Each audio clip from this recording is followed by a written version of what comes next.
Hello, আসসালামু আলাইকুম। কেমন আছেন সবাই? আলহামদুলিল্লাহ, আমিও অনেক ভালো আছি। তো বন্ধুরা, আজকে রান্না করব শাপলা ভাজি চিংড়ি মাছ দিয়ে, মানে একটু ঝোল ঝোল করে রান্না করব। আর হচ্ছে ঢেপা বাগুন ভাজি করব। তো এদিক দিয়ে আমি যে সকাল সকালে ভাত বসিয়ে দিয়েছি।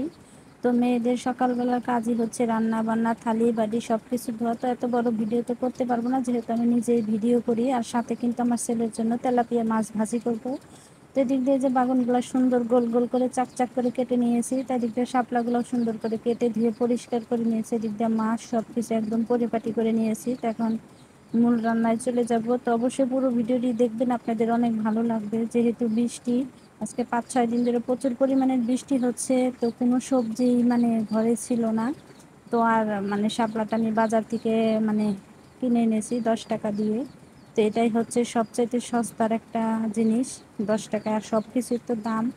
আর বাংলাদেশে তো ভয়াবহ যে পরিমাণের সমস্যা হচ্ছে, আল্লাহ জানি তাড়াতাড়ি এটাকে সমাধান করে দেয়, সেই দোয়াই করি। জানি আমরা প্রবাসী বউদের তো অনেক কষ্ট, স্বামীদের সাথে ঠিক মতো কথা বলতে পারতেছি না, ঠিক মতো আমাদেরকে টাকাও দিতে পারতেছি না, বাজার করেও খেতে পারতেছি না, মানে খুবই একটা কষ্টের মধ্যে আছি। তো সবাই দোয়া করবেন তাড়াতাড়ি যেন আমাদের বাংলাদেশ জানি স্বাধীন বাংলাদেশে পরিণত হয়।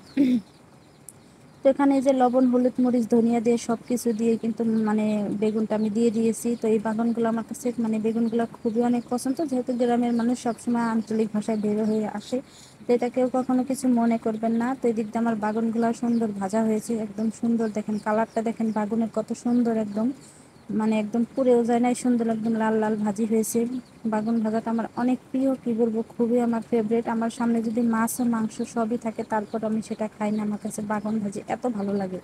পোলাও দেওয়া মানে এই ভাজিটা আমার কাছে অনেক পছন্দ। তারপর আমার ছেলের জন্য মাছ ভাজি করলাম। তো মাছ মানে ভাজার জন্য আমি রান্না করতে চেয়েছিলাম বেগুন দিয়ে, কিন্তু আমার ছেলে বললো যে না, আমাকে মাছ ভেজে দাও। পরে যে সুন্দর করে মাছগুলা দেখেন সুন্দর করে মানে ভাজি করে নিলাম। সাথে কিন্তু একটা রুই মাছেরও পিস ছিল, মানে পিসা। তো সেটা আমি ভাজি করে নিয়েছি। কাটা কেউ খেতে চায় না। তো এদিক দিয়ে হচ্ছে এখন শাপলা ভাজি মানে শাপলা রান্না করব ঝোল ঝোল করে, মানে একটু চচ্চড়ি সিস্টেমের করব। তো এদিক দিয়ে আমি কাঁচামরিচ পেঁয়াজ দিয়ে দিলাম। তো দিয়ে তারপরে এখানে একটু হলুদের গুঁড়া, একটু মরিচের গুঁড়া, আর একটু ধনিয়ার গুঁড়া, পরিমাণ মতো লবণ, সব কিছু অল্প অল্প, যেহেতু শাপলা ভাজিতে ঝাল হলে ভালো লাগবে না। আর চিংড়ি মাছ দিয়ে কিন্তু শাপলা ভাজি রান্না করে খেয়ে দেখেন, খুবই ভালো লাগে। আমার মনে হয় সবাই তো শুধু ভাজি করে খান, আবার ছোটো মাছ দিয়ে চচ্চড়ি করলেও কিন্তু খুবই ভালো লাগে। তো যেহেতু এখন শাপলার সিজন, আর আমরা গ্রামের মানুষ এমনিতে শাপলা অনেক বেশি পছন্দ করি, আমাদের খাল বিল অনেক পাওয়া যায়। কিন্তু এখন যেহেতু 3-4 বছর ধরে আমাদের টাঙ্গাইলে এদিক দিয়ে বন্যা হয় না, শুধু পানি আসে নদীতে, কিন্তু ওইভাবে বন্যা মানে চকে পানি টানি আসে না, এই কারণে এখন কিনে খেতে হয়। তো এখানে একটু পানি দিয়ে দিলাম, দিয়ে ভালো করে কষিয়ে তারপরে শাপলাগুলো দিয়ে দিব। তো বন্ধুরা, আজকের ভিডিওটি কীরকম লাগলো অবশ্যই কমেন্ট করে জানাবেন। যদি ভালো লাগে অবশ্যই লাইক কমেন্ট শেয়ার ফলো করতে একদম ভুলবেন না। তো অনেক কষ্ট করে মাটির চুলায় রান্না করি, এক হাত দিয়ে ভিডিও রান্না বান্না করা খুবই কষ্ট। শুধু একজন মানুষ যদি আমাকে ভিডিও করে দিত, তো অবশ্যই আপনাদেরকে দেখাতাম যে সারাদিন আমি কি কি কাজ করি। তো সেটা আমি আপনাদের সাথে একটু শেয়ার করতে পারি না, শুধু রান্নার ভিডিওটাই শেয়ার করি। আর আমার ভিডিও তো কেউ মানে জানে না আমি ভিডিওটা করি, সবাই এটাকে হাসির পাত্র হিসাবে ধরেছে, যেটা আসলে ফেক কিছুই না। মানে এটাকে অসেরা, মানে গ্রামের মানুষ বুঝেনি তো কিভাবে কথাবার্তা বলে। তো তারপরেও আমি হাল ছাড়িনি, চেষ্টা করে আছি। আল্লাহ যদি কোনোদিন আমার মুখের দিকে তাকায়, অবশ্যই সফলতা পাবো। তো দেখেন কথা বলতে বলতে কিন্তু আমার কষানো হয়ে গেছে। তো আর একটু নাড়াচাড়া করে তারপর এখানে একটু পানি দিয়ে দেবো, পানি দিলেই কিন্তু আমার রান্নাটা হয়ে যাবে।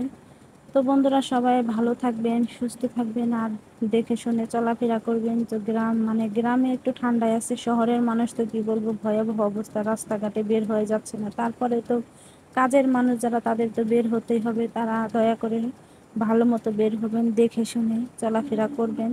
তো বন্ধুরা, আজকের মতো ভিডিও তো দেখলেনই কি কি রান্না বান্না করলাম, শুধু কালারটা দেখেন সব কিছু কীরকম হয়েছে।